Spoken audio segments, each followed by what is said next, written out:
একবার বললে পাখির নাম, দুইবার বললে কথার ধরন। বলুন দেখি সঠিক উত্তরটি কি হবে? সঠিক উত্তর বক। এমন একটি শব্দ যা তিনটি স্থানে বসে অর্থপূর্ণ শব্দ হয়। সঠিক উত্তরটি কি হবে? উত্তর লোক। তিনটি শব্দ থেকে একটি করে অক্ষর নিয়ে নতুন শব্দ বানান। আলো, কাজল, শরীর। সঠিক উত্তর আকাশ। এরপরে শব্দ বানান। সঠিক উত্তরটি কি হবে বলুন দেখি? সঠিক উত্তর হবে আইসক্রিম। ভালো লাগলে অবশ্যই সাবস্ক্রাইব করে পাশে থাকবেন। ছবি দেখে শব্দ বানান। সঠিক উত্তর হবে চালক। এবার বলুন কোন সবজির নাম হোপা?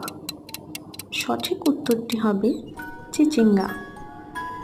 এরপর এমন একটি জলজ স্তন্যপায়ী প্রাণীর নাম বলুন দেখি।